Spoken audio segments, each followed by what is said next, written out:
이어서 31번째 제가 부처가 될 적에 그 불국토가 한없이 청정하여 시방 일체에 무량무수한 모든 부처님 세계를 모두 낱낱이 비춰봄이 마치 맑은 거울로 얼굴을 비춰보는 것과 같지 않다면 저는 차라리 부처가 되지 않겠습니다. 극락세계의 불국토가 한없이 청정하다는 말이죠. 미세먼지 이런 거 없고 환경오염 이런 거 없고 청정한 불국토를 말하는 것입니다. 32번째 제가 부처가 될 적에 지상이나 허공에 있는 모든 궁전이나 누각이나 흐르는 물이나 꽃과 나무나 나라 안에 있는 일체 만물은 모두 헤아릴 수 없는 보배와 백천가지 향으로 이루어지고 그 장엄하고 기묘함이 인간계나 천상계에서는 비교할 수 없으며 그 미묘한 향기가 시방세계에 두루 풍기면 보살들은 그 향기를 맡고 모두 부처님의 행을 닦게 되리니 만약 그렇지 않다면 저는 차라리 부처가 되지 않겠나이다. 어떤 향일지 좀 궁금해요. 이런 향이 백천가지의 향으로 이루어졌다는데 그 향이 어떤 향일까?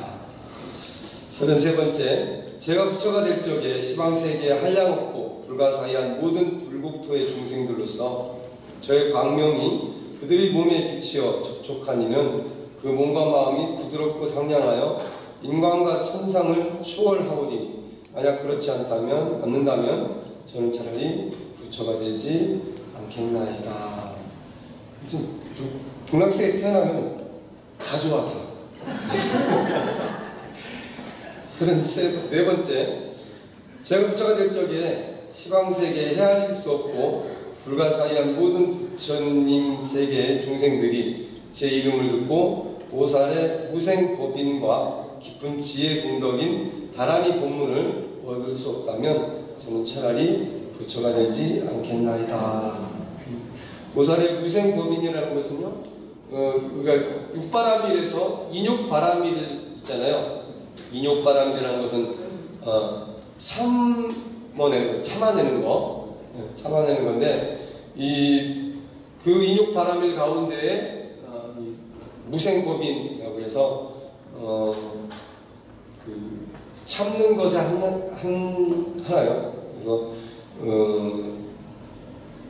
이 견뎌냄으로써 무생법인이라는 것은 이 인욕을 통해서 더 이상 다시 태어나지 않는 말 그대로 무생의 그 진리를 깨닫게 되는 거죠. 그것을 무생법인이라고 얘기를 합니다. 그래서 스님들이 축원을 할 때 뒤에 연 앞에서 축원을 쭉 한 다음에 뒤에 가서 연 후원을 해요. 앞에서 이미 많은 원을 세웠는데도 그리고 나서 조금만 더 원하자면 상사법계 무량 동생들이 아무튼 다 고통에서 벗어나서 마지막에 결국 무생법인을 얻게 해야지다 하고 이제 법인을 부정하거든요. 다시 태어나지 않게 하는 말이죠. 35번째 제가 부처가 될 적에 시방세계에 헤아릴 수 없고 불가사의한 부처님 세계의 여인들이 제 이름을 듣고 환희심을 내어 보리심을 일으키고 여자의 몸을 싫어한 이가 목숨을 마친 후에 다시금 여인이 된다면 저는 차라리 부처가 되지 않겠나이다.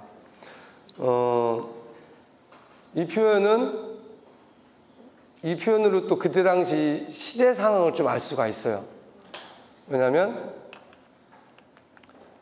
여인의 삶이 그다 행복하지 않았다는 거죠. 어쩌면 그렇죠? 많은 제약이 있었고 남자들보다 사회 진출이라든가 또는 자기가 뭔가 하고 싶은 어떤 삶을 자유롭게 살 수 있는 것이 아니라 수많은 제약에 의해서 실제로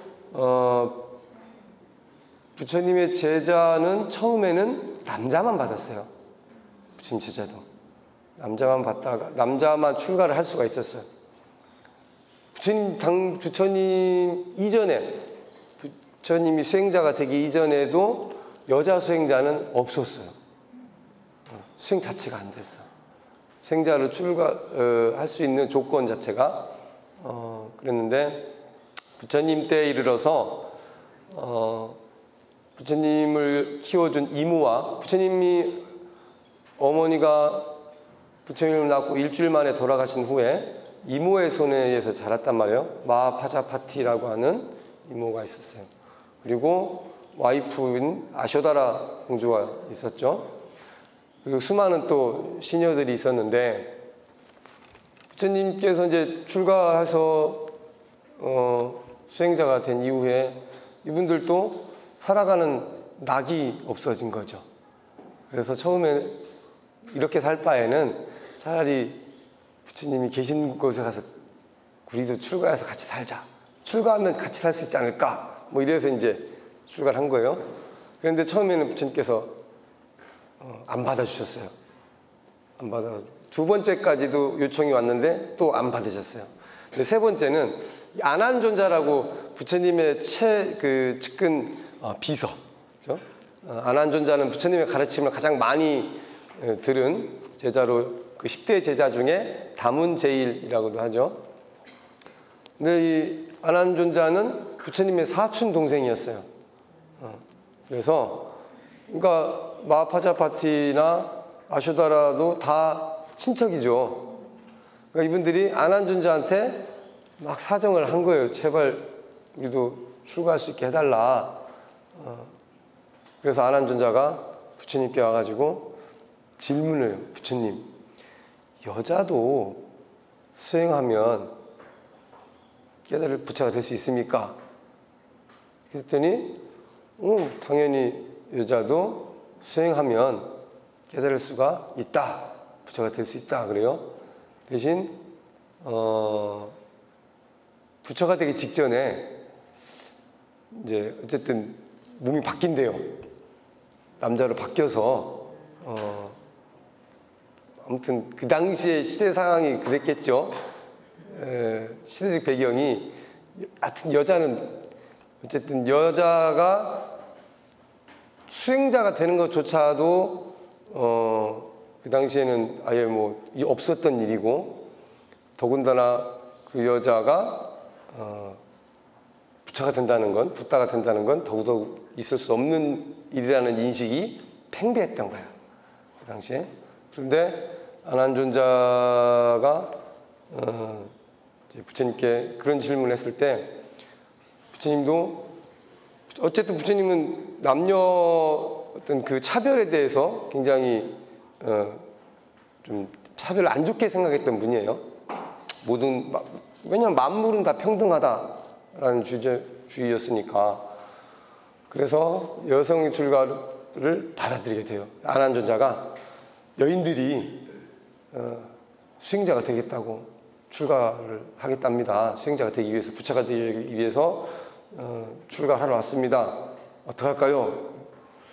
그러면 받아줘라.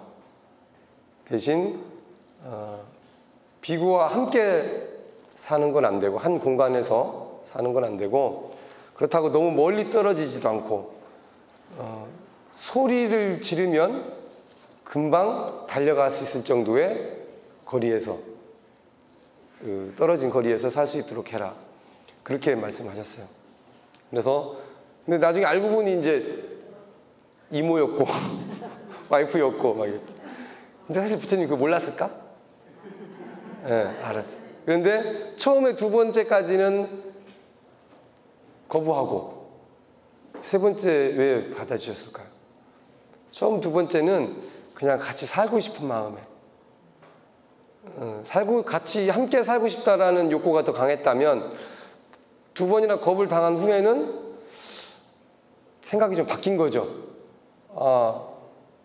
도대체 수행이 뭐길래, 수행자가 된다는 것이 뭐길래 우리도 그러면 수행자가 한번 돼보자 이런 마음으로 변화됐을 때 비로소 받아들이신 거예요.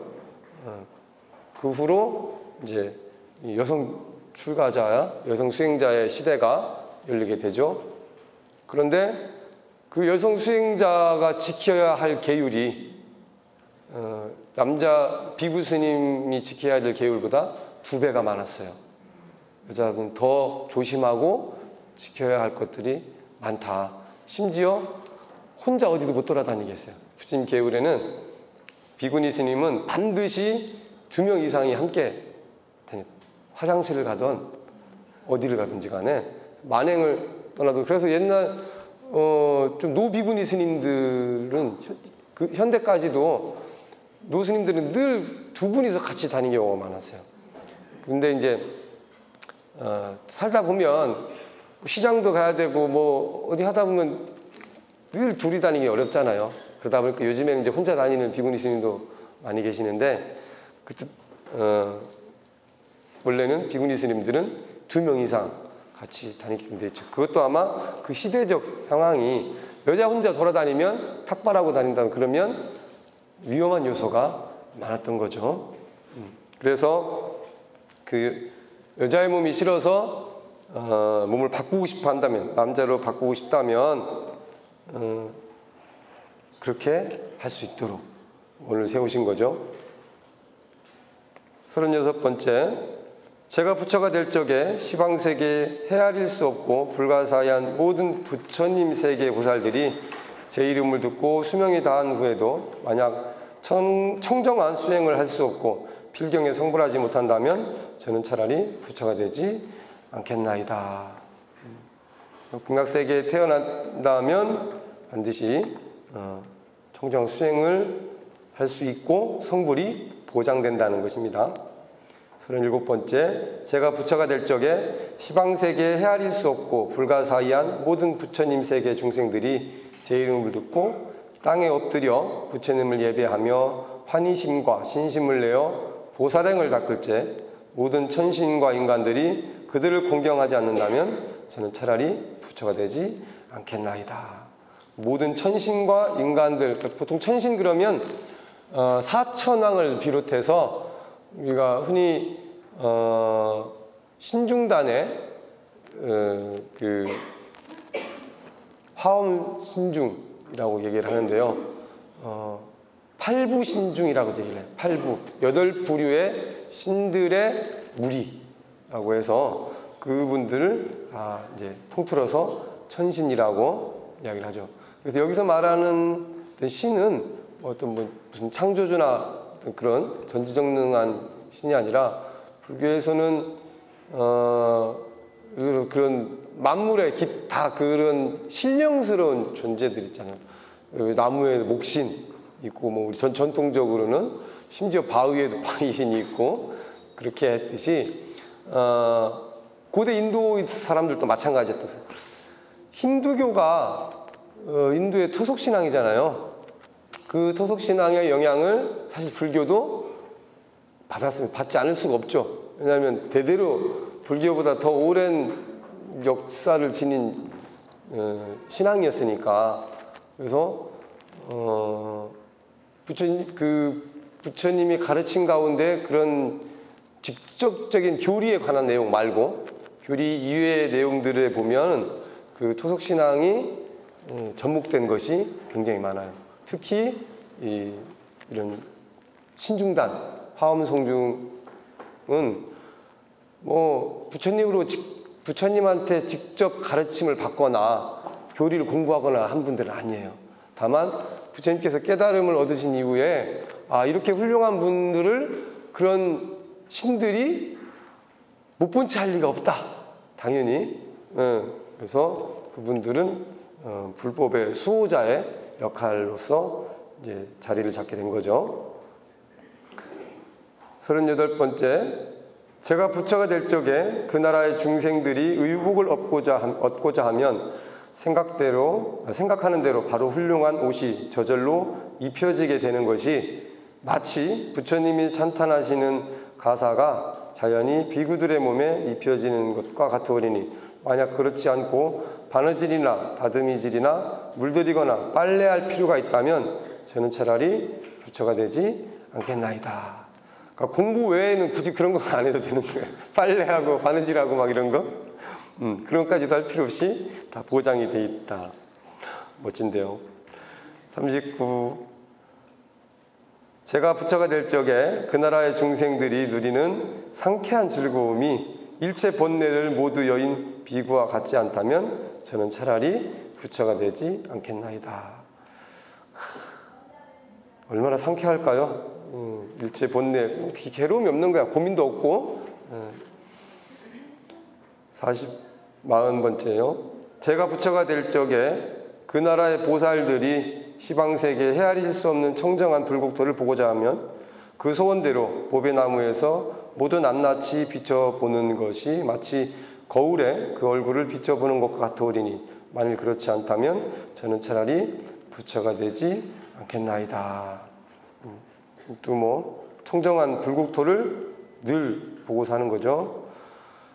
41번째, 제가 부처가 될 적에 다른 세계의 여러 보살들이 제 이름을 듣고 부처님이 될 때까지 육근이 원말하니리 만약 그렇지 않다면 저는 차라리 부처가 되지 않겠나이다. 육근이라는 것은 안, 이, 비, 설, 신, 의 이렇게 6가지 뿌리, 우리가 그 신체 기관이죠. 우리가 살아가면서 반드시 쓰게 되는, 갖추고 있어야 될 6가지 감각기관을 육근이라고 합니다. 반야신경에도 나오죠. 안이비설신이. 그리고 육근에 상대되는 6가지 대상을 뭐라고 해요? 색성향 미촉법. 예. 그래서 안이비설신이는 여기 들어 눈, 귀, 코, 혀, 신은 몸통, 의는 생각, 그렇죠? 색성향 미촉법은 색은 물질, 그 다음에 눈으로 물질을 보고, 귀로 소리를 듣죠? 코로 냄새를 맡고, 향, 색성향, 미, 혀로 맛을 보고, 촉, 몸통으로 감촉, 다음을 느끼는 거죠. 다음. 그리고 법이란 건 생각으로 가늠하는 것. 그죠? 아, 물은 위에서 아래로 흐르는구나. 그죠? 차가 오른쪽에서 뭐 왼쪽으로 하는구나. 이런 것을 인식하는 것. 그 인식의 대상, 그것을 법이라고 이야기를 합니다. 그래서 그러한 그 6가지 감각기관이 원만하다. 그러니까 어디 한 군데 잘못된 것이 없는 거죠. 안경도 없겠다 거기는. 그러면 눈도 그렇고 극락세계에는 안경 장사가 없습니다. 42번째, 제가 부처가 될 적에 다른 세계의 보살들이 제 이름을 들은 이는 모두 청정한 해탈 삼매를 얻을 것이며 매양 이 삼매에 머물러 한 생각 동안에 헤아릴 수 없고 불가사의한 모든 부처님을 공양하고도 오히려 삼매를 잃지 않으리니 만일 그렇지 않다면 저는 차라리 부처가 되지 않겠나이다. 삼매라는 것은 산스크리트어 사마띠라고도 하는데요. 집중된 상태. 우리가 보통 책을 열심히 읽고 있으면 뭐라 그래? 독서 삼매에 빠졌다. 독서 삼매. 또 아이들이 뭐 게임을 열심히 게임 하느라고 밥도 안 먹고 막 불러도 대답도 없어. 게임 삼매에 빠졌다 그러죠. 뭔가 집중되어져 있는 상태를 삼매라고 이야기를 합니다. 그럼 삼매와 집중되어 있다 보니까 괴로움이 없겠죠. 뭔가 괴롭다라는 생각, 배고프다라는 생각, 뭐 힘들다라는 생각조차도 없는 상태예요. 그 집중된 상태는. 그런데 삼매와 니르바나는 뭐가 다를까? 니르바나는 열반은 번뇌의 불꽃이 사라진 상태예요. 그죠? 삼매도 번뇌가 없고 열반도 번뇌가 없어. 둘 다 번뇌가 없는데 무슨 차이가 있을까요? 단어가 좀 차이가 나나? 삼매는 언젠간 거기서 삼매는 끝이 나요. 그 상태가 끝난다는 거죠. 삼매에서 나올 수가 있어요. 그렇죠? 집중되어 있다가 이미 애가 게임에 열심히 빠져 있는데 엄마가 등짝 스매싱을 해가지고 밥 먹어! 하고 등짝을 딱 들이면 깜짝 놀래가지고 빠져나오죠. 아 깜짝이야 하면서 그런 것처럼 삼매는 한계가 있어요. 열반은 이 열반하면 끝난 거야. 그렇죠? 43번째, 제가 부처가 될 적에 다른 세계의 보살들이 제 이름을 듣고도 수명이 다한 후에 존귀한 집에 태어나지 않는다면 저는 차라리 부처가 되지 않겠나이다. 아까 극락세계에 살다가 나는 다시 중생을 위한 삶을 사겠다라고 원을 세워서 다시 윤회한다면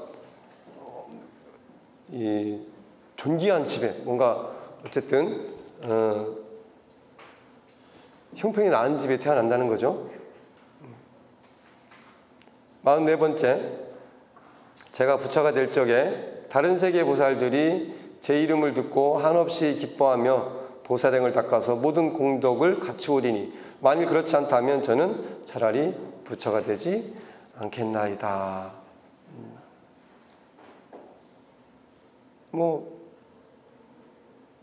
당연히 이 극락세계에서 아까도 얘기했지만 놀고 먹는 게 아니라 기쁜 마음으로 수행을 하고 또 수행만 하는 것이 아니라 이 보살행까지도 두루 닦는다는 거예요.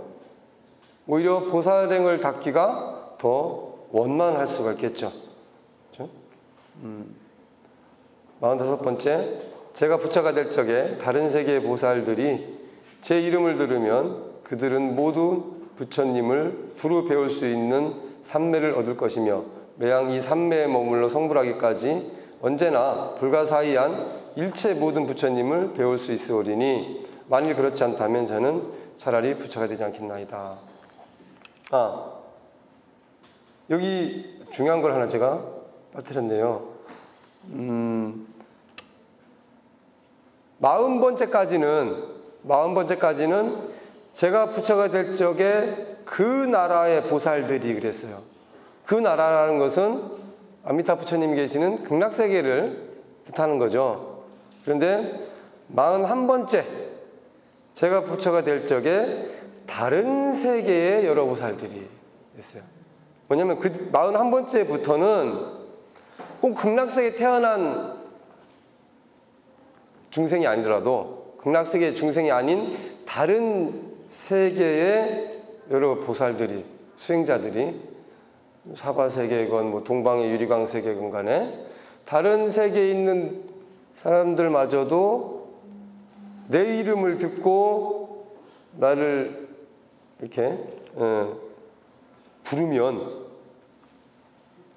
이런 혜택이 주어진다라는 거죠. 그래서 우리가 사바세계에서 남아미탑을 한다고 해서 꼭 열반한 후에만, 그러니까 그 아미타 부처님을 호명하는 공덕이 죽은 후에 극락세계에 태어나고 극락세계에서만 좋아지는 것이 아니라 현세에서도 이러한 영향을 받는다는 거예요. 그리고 그래서 여기서 사바세계에서 남아미탑을 이렇게 명우를 외우고 또 이 부처님을 찾는 공덕으로 삼매에 들어서 다른 여러 부처님을 공양을 할 수가 있고 또 육군이 원만해지고 또 한없는 보살행을 닦아서 모든 공덕을 갖출 수 있게 된다는 거죠. 45번째, 제가 부처가 될 적에 다른 세계의 보살들이 제 이름을 들으면 그들은 모든 부처님을 두루 배울 수 있는 삼매를 얻을 것이며 매양이 삼매에 머물러 성불하기까지 언제나 불가사의한 일체 모든 부처님을 배울 수 있으리니 만일 그렇지 않다면 저는 차라리 부처가 되지 않겠나이다. 마찬가지로 극락세계에 태어나지 아직 사바세계에 있더라도 아미타 부처님을, 그러니까 아미타 부처님의 이름을 듣게 되면 삼매와 다른 수많은 부처님들을 만날 수 있게 된다는 겁니다. 46번째, 제가 부처가 될 적에 그 나라의 보살들은, 이번에는 이제 극락세계 중생들이죠. 듣고자 하는 법문을 소원대로 자연히 들을 수 있으오리니 만약 그렇지 않다면 저는 부처가 되지 않겠나이다. 듣고자 하는 법문을 소원대로 다 들을 수 있게 된다는 거죠. 47번째, 제가 부처가 될 적에 다른 세계 보살들이 제 이름을 듣고 나서 일체 공덕이 물러나지 않는 불태전의 자리에 이를 수 없다면 저는 차라리 부처가 되지 않겠나이다. 다른 세계 보살들이, 예를 들면 우리 현재 사바세계의 보살들도 아미타 부처님의 이름을 듣고 나면 불태전이나 이런 건 일체 공덕에서 물러나지 않는 자리를 불태전이라고 합니다. 그래서 저는 차라리 부처가 되지 않겠습니다. 48번째, 제가 부처가 될 적에 다른 세계 보살들이 제 이름만 듣고 바로 설법을 듣고 깨닫는 음향인과, 그러니까 음향인이라는 것은 음향인과 유순인, 앞에 또 아까 무생법인이 있었죠. 세 가지인 3인이라고 하는데, 음향인은 설법을 들으면 바로 깨닫을 수 있는 상태, 그 인내력을 통해서. 그리고 유순인은 진리에 수순하는 그 인내력을 통해서 어떤 진리를 들었을 때 그 진리에 이렇게 합당하게 되는, 수순하게 되는 유순인과, 나지도 죽지도 않는 도를 깨닫는 이 무생법인을 성취하지 못하고 모든 불법에서 물러나지 않는 불태전의 자리를 얻을 수 없다면 저는 차라리 부처가 되지 않겠나이다. 그러면 그렇게 될 수 있다라는 거죠. 다 아미타 부처님의 이름만 들어도 그 설법을 듣고 깨달음을 얻을 수 있고, 그 진리에 순응하고 또 나지도 죽지도 않는 이 무생법인의 도리를 깨닫게 된다는 것입니다. 이 이상 48가지의 원력을 세우고 그 원력대로 수행한 결과로 이 법장이라고 하는 수행자가 결국 극락세계의 아미타 부처님이 되신 거예요. 한편으로 이제 이 아미타불의 48대원을 어떻게 이해를 할 것인가. 사실 이 정도 되려면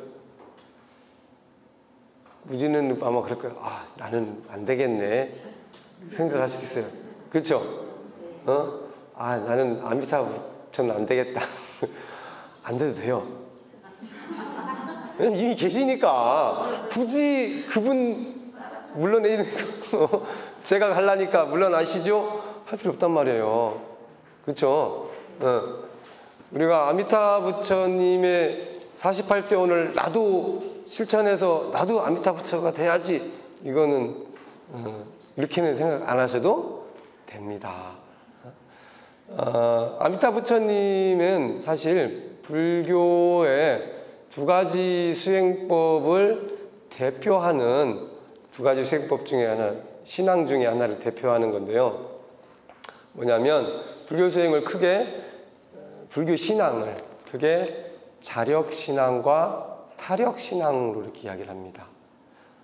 자, 기독교는 자력신앙일까요? 타력신앙일까요? 오직 예수잖아. 그죠? 거긴 딴 거 없어. 오직 예수님만 찾으면 알아서 예수님이 다 해줘. 그런다고 하잖아요. 그래서 교회 가면 오직 예수 천국, 불신 지옥 막 이러면서, 믿으면 천국 가고 안 믿으면 지옥 가고. 그것도 잘못 알고 있는 분이 계시대. 예수 천국, 불신 지옥을 예수를 믿으면 천국 가고 불신을 부처님 믿으면 지옥 간다, 이렇게 생각하는 분들도 있어요. 부처 믿으면 지옥 간다는 게 아니라 그 사람들 한자도 그러니까 잘 모르고 그냥 막 쓰는 거야. 안 믿으면 아니 불자거든, 아니 불자. 안 믿으면 지옥 간다 이건데 목사님들도 당황한 거지. 그렇게 이제 사람들이 해석을 해버리니까. 그래서 어쨌든 거긴 철저히 타력신앙이에요. 나의 스스로의 노력보다는 그냥 예수님한테만 그냥 바지가랑이만 붙잡고 있으면 따라가는 거야. 근데 불교는 어쨌든 본인이 스스로 닦아야 돼요. 그렇죠? 스스로 마음 공부를 하고 닦아야 되는데 닦는 게 또 한계가 있단 말이야. 그렇죠? 개인의 또 능력 차이도 있고 여러 가지 개인차가 막 있단 말이죠. 그러다 보니까 어떤 사람은 꾸준히 공부를 하는 사람도 있고 또 근기에 따라서 이렇게 좀 차이가 생기게 되죠. 부처님 당시에도 그런 제자들이 많았을 거예요. 또 특히나 제가자들이. 그러니까 부처님께서 그 제가들 중에 아유 저는 수행이 힘들어서 못 하겠네요. 저 이제 그만 하상할랍니다. 막 이런 제가자들이 분명히 있었을 거란 말이죠. 그 수행에 대한 부담감을 덜어주기 위해서 너무 걱정하지 마라. 그냥 딴 거 하지 마. 아미타 부처님만 믿고 따르고 의지를 해도 오히려 그러한 공덕을 그게 다 수행이 되고 공덕이 되고 좋은 결과로 이어질 것이다. 그래서 사실 원효대사는 우리나라에 이걸 정토신앙이라고 하거든요. 나무아미탑, 이 아미탑을 수행을 하는 것을 정토신앙, 또 정토사상이라고도 하는데 정토라는 것은 아주 맑은 극락세계를 또 다른 말로 정토세계라고 해요. 깨끗한 땅, 불국토를. 그런데 원효대사는 엄청난 이제 공부를 하신 분이잖아요. 수행을 하시고 그걸 중생들에게 이제 깨달음을 전하기 위해서 책도 많이 쓰시고 그랬는데 그 당시에 막 책을 써서 사람들한테 얘기를 해주다 보니까 아, 이걸 못 알아듣네. 또 먹고 살기도 바빠가지고 그러니까 글을 모르는 사람들이 너무나 많잖아요. 그 당시 많았을 거 아니에요. 일반 하층민 같은 경우는 글을 모르고 오로지 먹고 사는데 급급하고 그러다 보니까 어떤 이런 이론적인 가르침을 통해서 스스로 공부하게 하는 게 너무나 어려운 거예요. 아, 그래서 이거 안 되겠다. 그래서 들고 나오신 게 뭐냐면 바가지를 들고 길거리 나와가지고 막 두드리는 거야. 그러면서 나무 아미탑을 하고 다녔어요. 그 사람들이 저 양반이 공양을 뭘 잘못 드셨나? 뭐 바가지를 두드리면서 뭐라고 하고 다니는 거예요? 하면서 이제 궁금해할 거 아니에요. 아니 스님 뭐 하세요? 그때 이제 사람들이 이제 모이겠죠. 그때 모인 자리에서 원효대사가 직접 이야기를 막 합니다. 어떤 이야기를 하냐면 나무아미탑을 6글자 이것만 계속 해도 다 일 잘 되고 부처님의 가피를 받아가지고 자식도 잘 되고 사업도 잘 되고 나중에 죽으면 극락세계도 가고 좋은 데 태어나서 고통 없이 살 수 있다. 이 사람들은 어쨌든 훌륭한 스님이 하신 말씀이니까 당연히 그런가 보다 하고 믿겠죠. 믿고 그렇게 한단 말이에요. 그럼 과연 그 말이 사실일까? 나무 아미타불만 한다고 해서 정말 그런 효과가 있을까요? 없으면 이거 사기잖아요. 근데 없으면 있어요. 어떻게 있느냐? 그럼 그게 있는 증거를 제시를 해야 되잖아. 또 요즘 증거 많이 찾대. 명확한 증거를 제시를 해야 되잖아. 자, 명확한 증거를 제가 제시를 할게요. 왜 그게 가능하냐? 우리가 육도를 윤회하는 원인이 어디에 있다고 그랬어요? 자기 업에 있다고, 업에 있다고. 그렇죠? 신구의 삼업. 말하고 행동하고 생각함으로써 저장된 수많은 정보들, 그 데이터들 있단 말이에요. 그 데이터에 의해서 어떤 데이터가 많냐에 따라서 달라진다고 그랬단 말이에요. 그렇죠? 그건 분명해요. 그건 현실에서도 마찬가지잖아. 현실에서도. 그런데 굳이 내가 착한 일 해야 돼. 뭐 착한 말 하고 착한 행동하고 착한 생각하고. 그런데요. 잘 생각해 보세요. 착한 말, 착한 생각, 착한 행동 안 하고 그냥 나무아미타불만 해봐. 나쁜 말 안 하고 나쁜 행동 안 하고 나쁜 생각 안 하겠죠. 그럼 어떻게 돼요? 당연히 세 가지 업이 청정해지는 거야. 나쁜 데이터를 더 이상 쌓지 않게 되는 거죠. 그리고 나아가서 그 행위가 계속해서 반복되면 좋지 않은 데이터를 삭제하는 능력까지도 생겨요. 그렇기 때문에 극락세계에서 태어날 수 있고 이런 표현들 더 이상 고통받지 않고 지옥에서 벗어나고 오히려 내가 그 행위가 고스란히 쌓여서 더 좋은 과정으로 이어지게 된다라는 거죠. 그래서 과연 아미타 부처님의 48대원을 나도 이렇게 실천할 수 있을까? 그런 걱정은 안 해도 된다는 거예요. 앞에 우리가 열애 10대 발언문도 배웠죠. 자, 이어서 보현보살의 10대원도 나오는데 어쨌든 모든 부처님의 뒤에 약사열의 12대원까지 나와요. 그걸 계속 보고 이제 시간이 있으니까 또 이야기를 하겠습니다. 보현보살 10대원은 첫 번째, 모든 부처님께 예배하고 공경하는 것. 두 번째, 부처님을 찬탄하는 것이고, 세 번째, 널리 공양하는 것이요. 네 번째, 업장을 참회하는 것이요. 다섯 번째, 남이 짓는 공덕을 기뻐하는 것이요. 여섯 번째, 설법하여 주기를 청하는 것이요. 일곱 번째, 부처님께 이 세상에 오래 계시기를 청하는 것이요. 여덟 번째, 항상 부처님을 따라 배우는 것이요. 아홉 번째, 항상 중생을 수순하는 것이요. 열 번째, 지은 바 모든 공덕을 널리 회양하는 것입니다. 이것이 보현보살의 10가지 큰 원이에요. 보현보살은 누구예요? 서가모니 부처님의 왼팔, 오른팔은 문수보살. 문수보살은 지혜의 상징이고 보현보살은 자비행의 상징이죠. 이런 보현보살이 자비행을 실천하기 위해서 세웠던 10가지 원이 바로 보현보살의 10대 원입니다.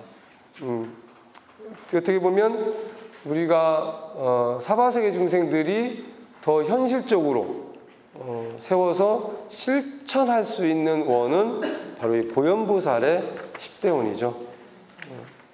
그리고 약사열의 부처님의 12대 원이 있어요. 약사열의 부처님의 12대 원은 첫 번째, 내 몸과 남의 몸이 광명이 들도록 치성하려는 원. 두 번째, 위독이 높아서 중생을 모두 깨우치려는 원. 세 번째, 중생으로 하여금 욕망에 만족하여 부족하지 않게 하려는 원. 네 번째, 일체 중생으로 하여금 대승교에 들게 하려는 원. 다섯 번째, 일체 중생으로 하여금 깨끗한 업을 지어 삼치계를 구족하려는 원. 여섯 번째, 삼치계 아까 아미타 48대원에도 있었죠. 여섯 번째, 모든 불구자로 하여금 모든 육근이 완전케 하려는 원. 몸과 마음이 병든 자들을 안락케 하여 무상보리를 증득케 하려는 원. 여덟 번째, 모든 여인으로 하여금 모든 남자가 되게 하려는 원. 아홉 번째, 천마외도의 나쁜 소견을 없애고 부처님의 직연으로 포섭하려는 원.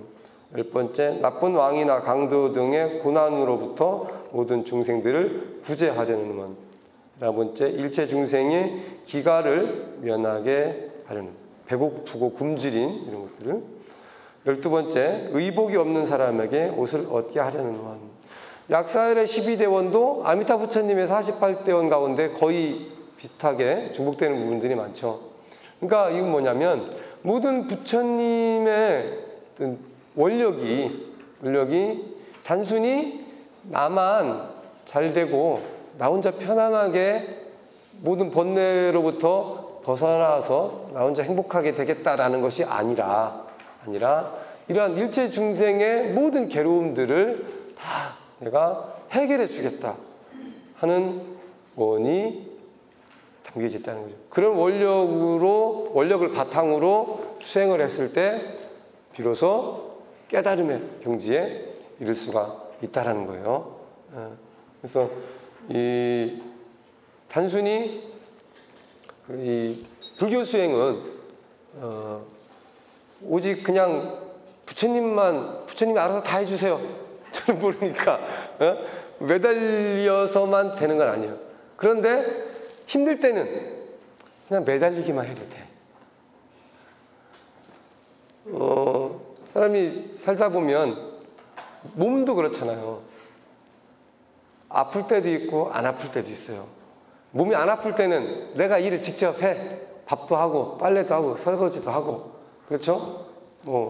밭에 가서 풀도 메고 이것도 일을 할 수가 있어. 근데 도저히 내가 몸이 아파서 할 수 없을 때는 어떻게 해요? 다른 사람의 힘을 빌리기도 하잖아. 밥 좀 대신 해줘. 빨래 좀 해주세요. 밭에 풀 좀 뽑아주세요. 다른 사람한테 의지할 수가 있어요. 그렇죠? 그게 절대 그러면 안 되는 게 아니란 말이지. 수행을 함에 있어서도 물론 당연히 기본적으로 스스로가 수행을 해야 돼요. 전에 해우소 얘기 했었죠? 기억나세요? 해우소가 왜 해우소야? 그러면 자기 건 자기가 해결해야 되는 거야. 내가 먹어야 내 배가 부르고 내가 싸야 내 속이 시원해. 그렇죠? 결국 스스로 해결해야 되지만 정말 힘들고 어려울 때 그때는 그냥 다 내려놓고 그냥 매달려만 한번 매달릴 수도 있어요. 그래서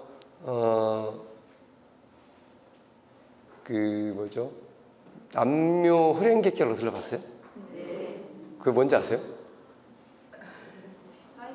사이비. 불교? 불교예요. 불교에서 파생된, 그러니까 원래 일본의 일련이라는 스님이 만든 한 종파였어요. 그래서 그 종파의, 그러니까 일련 스님은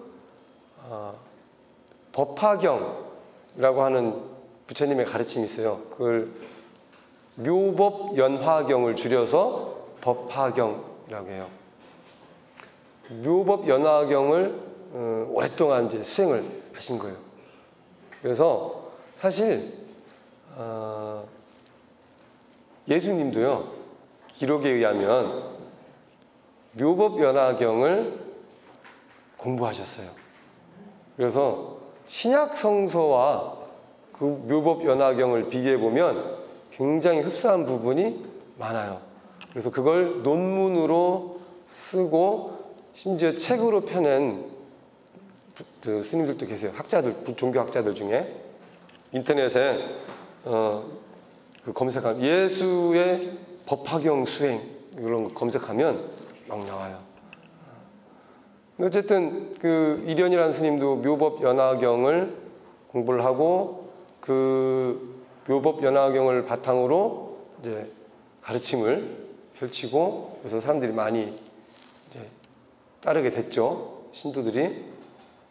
근데 원효대사와 마찬가지로 가르치다 보니까 이론을 잘 못 받아들이는 거예요. 배우는 분들이. 시대가 올해 수백 년 전이니까. 그래서 이분도 안 되겠다. 이론보다 그냥 나쁜 짓이라도 안 하게 하자. 업을 짓지 않게. 그래서 여러분 다른 거 필요 없이 나무 묘법 연화경만 하세요. 나무 묘법 연화경. 그게 일본 발음으로 남묘호랭개교. 나무 묘법 연화경을 일본식 발음으로 정확하진 않은데 제가 일본을 잘 못해서 남묘호랭개교. 이게 나무 묘법 연화경이에요. 그러니까 지금 근데 이게 우리나라에 들어와가지고 그것만 전해지다 보니까 어떻게 전해지냐면 딴 거 필요 없다. 남묘호랭개교만 하면 된다고. 제가 어느 날 지하철역에 이렇게 앉아있는 지하철 기다리고 있는데 어떤 아주머니가 오시더니 스님도 이거 하세요? 그러는 거예요. 뭐예요? 이렇게 쪽지를 종이 이렇게 프린트물을 갖고 왔어요. 남묘호랭개교를 하면은 받게 되는 무슨 뭐 이렇게 공덕 뭐 이런 걸 쭉 적어놓은 거예요. 뭐 좋고 뭐 좋고 뭐 좋고 뭐 극락세계 가고 막 이런 거. 스님도 이거 하세요. 나보고 남묘호랭개교 하라고. 그래가지고 내가 보살님 남묘호랭개교가 뭔지 아세요? 스님 그런 거 몰라도 돼요. 남묘호랭개교만 하면 돼요. 아, 해도 너무한 거죠. 물론 나무 아미탑을 하듯이 나무 묘법 연화경만 해도 돼요. 근데 그건 또한 한계가 있다라는 거지. 결국 어쨌든 수행은 신앙은 타력 신앙으로도 충분히 돼요. 믿고 따르는 거는 그러나 결국 내가 부처가 되기 위해서는 결국 나의 번뇌가 다 사라지고 내가 깨달음의 경지에 이르기 위해서는 결국 내 스스로 수행을 해야 된다. 그 경지에 올라야 된다는 거죠. 나무아미탑을 열심히 하면 극락세계까지는 갈 수 있어요. 남묘호랭개교 열심히 하면 몰라 극락세계까지는 갈 수 있을 거야. 하지만 결국 거기서도 깨달음을 얻기 위해서는 결국 내가 윤회의 틀에서 극락도 어차피 육도의 하나란 말이죠. 또 돌게 돼 있어요. 그 윤회의 틀에서 완전히 벗어나기 위해서는 결국 내 스스로 수행을 통해서 깨달음에 이르야 된다는 거죠. 그 깨달음에 이른 수행자들의 밑바탕에는 바로 이러한 큰 원력들이 담겨져 있었던 거예요. 나만 성불하고 나만 고통에서 벗어나고자 하는 것이 아니라 나뿐만 아니라 모든 중생이 나랑 가깝거나 멀거나 원수거나 친한이나 상관없이 누구라도 할 것 없이 다 내가 구제하겠다. 그런 원력이 밑바탕이 돼서 결국 깨달음의 경지에 이룰 수가 있었다는 거죠.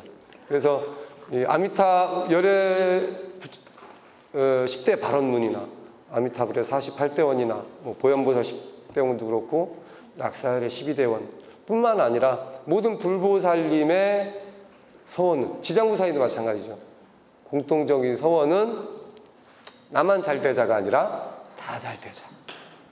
이 원력이 기본 바탕이 됐을 때 여러분들의 어떤 작은 원력, 개개인마다 수많은 원력들이 다 있을 거예요. 그 원력에는 그 원력이 포함되어야 되는 것은 반드시 포함되어야 되는 것은 나만 되면 나만 복권 당첨되고 우리 아이만 뭐 대학 합격하고 이러면 끝나는 것이 아니라 모든 중생으로 하여금 다 그 원력이 두루 미칠 수 있는 그런 대원력을 세웠을 때 가능하다는 것을 보여주는 것이라고 할 수 있겠습니다. 어쨌든 이 불교 수행을 함에 있어서 수많은 뭐 장애가 또 있어요. 공부를 하다 보면 뭐 내가 정말 아까도 얘기했듯이 나는 어렵겠네. 이런 생각을 그걸 이제 퇴굴심이라고 이야기를 하거든요. 포기하고 싶은 마음. 그럼 포기하고 싶은 마음이 생겼을 때 사실 거기서 한 걸음 더 나아가야 돼요. 아니야. 그래도 부처님도 500생을 거듭해서 수행을 하셨어. 나도 언젠가는 멈추지 않으면 언젠가 도달할 수가 있다. 우리가 진리를 흔히 말해서 법의 수레바퀴라는 말을 많이 하죠. 법륜이라고 이야기 많이 해요. 그 법을, 그 진리를 수레바퀴에 비유한 이유는 바퀴는 끊임없이 돌아감으로써 그 생명력이 있는 거죠. 바퀴가 멈춰 있으면 죽은 거나 마찬가지야. 그죠? 근데 바퀴의 생명은 끊임없이 부르는 것처럼 진리도 마찬가지야. 진리도 끊임없이 이 세상에 잠시도 머물러 있지가 않죠. 사람도 마찬가지예요. 우리도 끊임없이 변해가고 있죠. 뭐 큰 차이가 없는 것 같지만 느끼잖아요. 작년 다르고 올해 다르고. 근데 몸만 바뀌는 것이 아니라 우리의 의식 수준도 끊임없이 계속해서 변하고 있어요. 그렇기 때문에 멈추지 않으면 결국 언젠간 그곳에 도달할 수가 있습니다. 아셨죠? 네. 포기하지 마세요. 화이팅! 자, 오늘 수업 여기서 마치겠습니다. 고맙습니다. 네.